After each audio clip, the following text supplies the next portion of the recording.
지난달 장성에서 에어컨을 설치하던 20대 청년의 온열 질환 사망 사고에 대해 원청인 삼성전자 측이 29일 만에 유족들을 찾아 공식 사과했습니다. 유족은 다시는 반복되지 않아야 한다고 말했습니다. 5.18 일부 단체가 특전사 동지회와 맺은 공동 선언문을 1년 6개월 만에 폐기했습니다.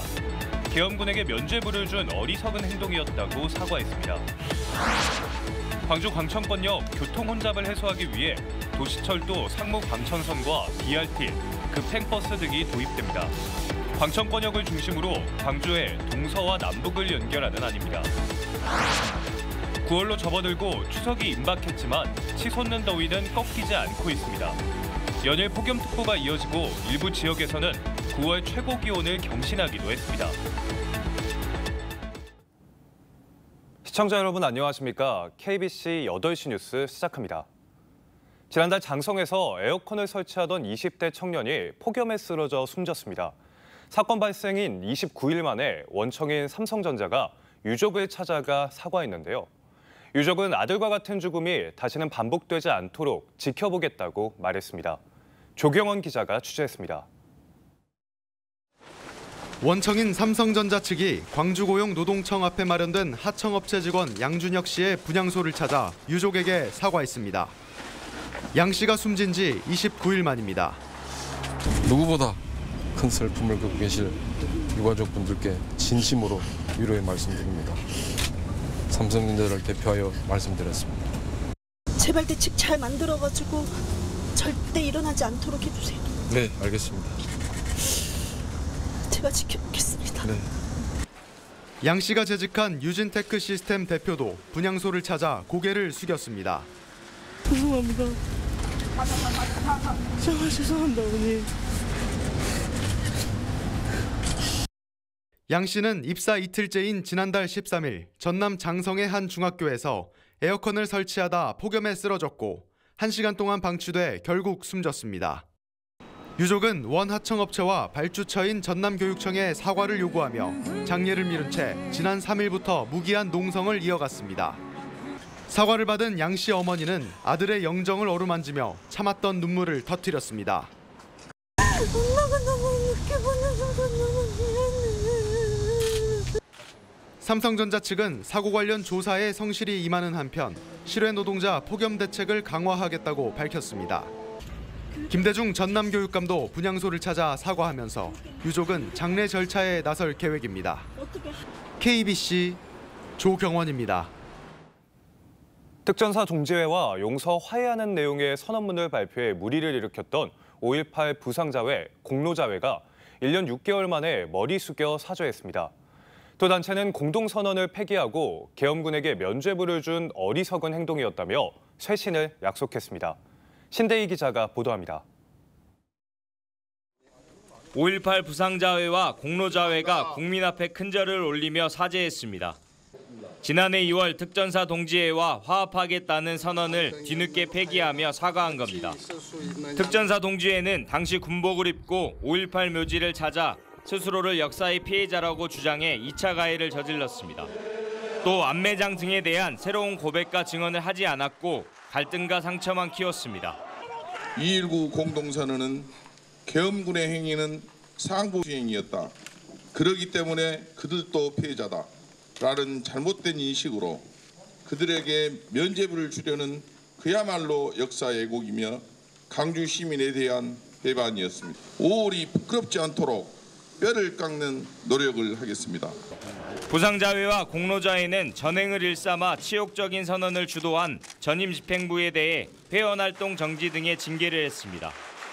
진정한 사과와 반성이 없는 화해가 어찌 있을 수 있느냐는 질타가 쏟아지는데도 불구하고 우리는 당사자주의라는 오만과 독선으로 광주 시민들의 의견을 듣지 않았습니다. 반성과 함께 재발 방지 대책을 마련하겠다는 5.18 단체의 입장에 대해 시민사회는 환영의 뜻을 나타냈습니다. 뼈를 깎는 노력을 해보겠다는 그런 마음이 느껴지기는 해서 대단히 좀 고무적이고 좀 희망적이다. 이번과 다시 5.18을 새롭게 바로 세우는 일을 해볼 수 있겠구나 하는 희망을 갖게 해주셨다고 보고요. 5.18 단체는 지난 10일에도 5월 어머니 집을 찾아 사죄의 뜻을 밝혔습니다. KBC 신대입니다. 5.18을 왜곡한 내용이 담긴 현수막을 건 자유민주당 대표가 고발됐습니다. 광주시와 5.18 기념재단은 자유민주당 고용주 대표를 허위사실 유포를 금지한 5.18 민주화운동 등에 관한 특별법 위반 혐의로 광주경찰청에 고발했습니다. 이들 기관은 고발장에서 자유민주당이 5.18 북한 개입은 사실, 유공자는 모두 가짜라는 내용의 현수막을 게시했다며 이는 명백한 5.18 왜곡, 폄훼라며 근절을 위해 강력한 처벌이 필요하다고 강조했습니다. 복합 쇼핑몰 신설과 신세계 백화점 확장, 대규모 재개발이 예정된 광주 광천권역 교통 혼잡을 해소하기 위해 도시철도 상무관천선과 BRT, 급행버스 등이 도입됩니다. 광천권역을 중심으로 광주의 동서와 남북을 연결하는 안입니다. 정경원 기자입니다. 광천권역 교통난 해소를 위해 도시철도와 BRT를 두고 고심하던 광주시가 두 교통수단을 모두 도입하기로 했습니다. 도시철도 2호선의 지선인 상무 광천선은 상무역에서 시청과 신세계백화점, 더현대 광주, 광주역 후문까지 7.78km를 동서로 연결합니다. 전용 차로와 전용 신호를 이용하는 BRT는 백운광장과 농성역, 신세계백화점, 야구장, 용봉 매곡지구 등 8.67km 구간을 남북으로 잇습니다. 대통령께서 긍정 검토의 시그널을 주셨고 신세계백화점 확장 문제까지를 집어넣으면 0.88보다 더 나올 수밖에 없다라고 저희들이 생각하기 때문에 도시철도 2호선 1단계 개통 후에는 급행버스로 광주 7개 생활권역과 광천권역을 연결하고 복합 쇼핑몰과 구도심 등을 잇는 순환형 상생버스도 운행합니다. 광천권역에는 우회도로와 교량을 신설 확장해 교통 혼잡을 줄인다는 계획입니다. 광주 신세계와 더현대 광주 사이에 공중보행로 에코브릿지가 설치돼 18분이 소요되는 보행 시간이 10분 이내로 단축됩니다. 그러나 교통난이 더욱 심해질 것이라는 우려도 여전합니다. 광주 신세계 앞에서 광천 1교까지 차로를 줄이고 보도를 확장한 그린로드가 도입되고 BRT 역시 2-3개 차로를 차지할 것으로 예상되기 때문입니다. 농성역 쪽에서 운암동으로 빠져나가는 차량도 어마무시하기 때문에 이게 신호되게 하면은 결국은 앞으로 더 밀린다는 것입니다. 광주 광천권역의 변화에 대응하기 위해 나온 새로운 교통대책이 대중교통의 효율성과 시민 이동 편의 제고라는 두 마리 토끼를 잡을 수 있을지 주목됩니다. KBC 정경원입니다. 광주광역시가 추석 연휴를 맞아 응급의료체계 특별대책을 가동합니다. 광주시는 5개 자치구 보건소와 함께 비상의료관리 상황반을 운영하고 응급의료기관별 1:1 전담 책임관을 지정해 이를 현장 상황을 관리할 계획입니다. 응급실 의료진의 부담을 낮추고 경증 환자의 분산을 유도하기 위해 추석 당일 동구를 제외한 4개 보건소도 주간 진료를 실시하고 보건진료소 8곳도 요일별로 나눠 운영할 계획입니다. 오는 11월 14일 치러지는 대학 수학능력 시험에 광주와 전남 지역 수험생이 지난해보다 소폭 늘어났습니다. 광주 전남교육청이 올해 수능 응시원서 접수를 마감한 결과 광주와 전남의 수능 지원자는 37,787명으로 지난해보다 4.17%가량 늘어난 것으로 나타났습니다. 이 가운데 졸업생 등 N수생은 지난해보다 광주에서 88명, 전남에서는 20명이 증가했습니다. 9월로 접어든 지도 어느새 열흘이나 지났고 추석이 임박했지만 치솟는 더위는 꺾일 줄 모르는 듯 기세가 등등합니다. 연일 폭염특보가 이어지는 데다 일부 지역에서는 역대 9월 최고 기온을 경신하기도 했습니다. 임경섭 기자의 보도입니다. 도로를 뒤덮을 정도로 부쩍 자란 가지들이 잘려나갑니다.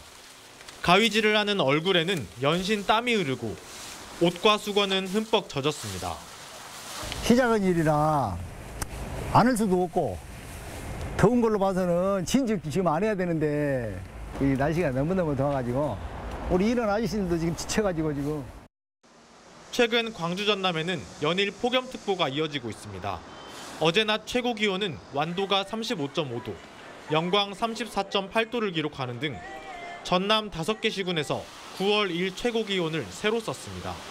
9월이 아직 절반도 지나지 않았지만 광주 전남 평균 폭염과 열대야 일수는 각각 2.71과 2.61로 역대 가장 많았습니다.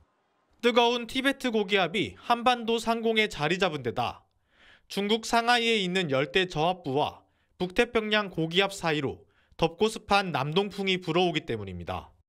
여기에 산맥을 넘으면서 달궈진 바람이 광주 전남의 더운 기온을 몰고 온 것도 더위를 부추겼습니다.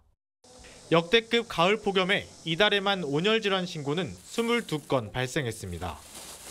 산업 현장이나 이제 농어촌 같은 데서 작업하실 때 굉장히 유의를 해야 됩니다. 휴식 시간을 정확히 지키고 또 수분 섭취를 자주 해서 폭염으로 인한 온열 질환을 예방을 해야겠습니다.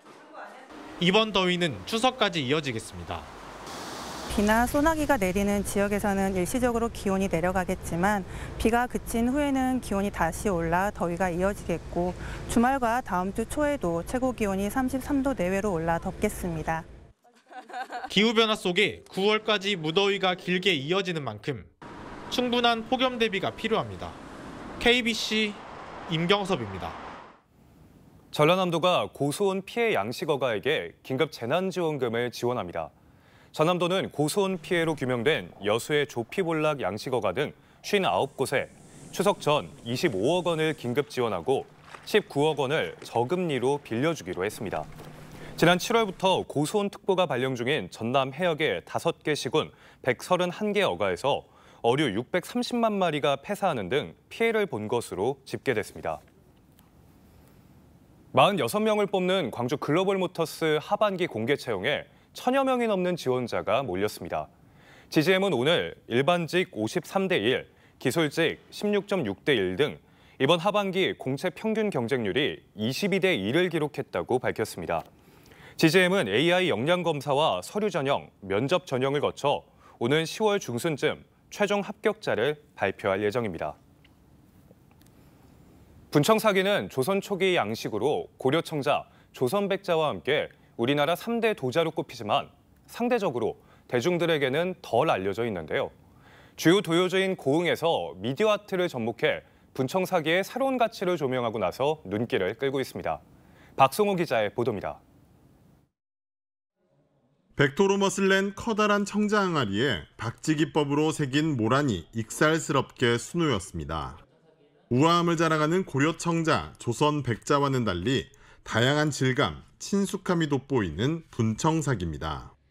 소박하고 순박한 양식으로 알려져 있지만 조선 왕실에서도 사랑받았으며 일본에서는 분청사기 도자기가 국보급 도자기로 높은 대우를 받고 있습니다. 고려시대 궁중뿐만 아니라 일반 서민들까지 모두가 두루 사용했던 그릇으로 우리나라를 대표했다고 할 수가 있습니다. 가까운 일본, 그리고 중국, 그리고 먼 곳에는 유럽에서 가장 대표적인 그릇으로 뽑고 있으며 국내 최대 분청사기 도요지가 있는 고흥군은 분청사기의 역사적 가치를 재조명하고 대중에게 널리 알리기 위해 국가유산 미디어아트 화화 1250 행사를 마련했습니다. 분청사기를 구워내는 최적의 온도인 1250도를 주제로 고흥에서 미디어아트를 통해 분청사기가 새롭게 피어난다는 의미를 담고 있습니다. 고흥 분청문화박물관과 가마터 일원에서 매일 밤 7시부터 10시까지 미디어 파사드와 레이저쇼 등 다양한 디지털 미디어 기술이 펼쳐집니다. 특히 분청문화박물관의 100m 규모 외벽을 활용한 초대형 미디어 파사드에는 과거 도공들의 파란만장했던 삶이 담길 예정입니다. 가마터 주변으로 해서 거기에서는 레이저 쇼나 각종 영상과 사운드, 그다음에 타악 공연 등 볼만한 볼거리들이 많이 마련이 되어 있습니다. 국가유산 미디어아트 화화 1250은 내일 전야제를 시작으로 다음 달 6일까지 24일간 펼쳐지며 관람 비용은 무료입니다. KBC 박송호입니다. 기아 타이거즈가 2025 신인 드래프트 1라운드에서 전남 화순 출신의 덕수고등학교 투수 김태형을 지명했습니다. 기아는 김태형에 대해 186cm, 91kg의 건장한 체격에 최고 시속 151km의 위력적인 빠른 볼과 다양한 변화구를 구사하는 즉시 전력감으로 평가된다며 선발 로테이션의 한 축을 담당할 것으로 기대된다고 밝혔습니다. 기아는 김태형을 비롯해 우완 투수 8명과 야수 3명 등 모두 11명의 선수를 지명했습니다.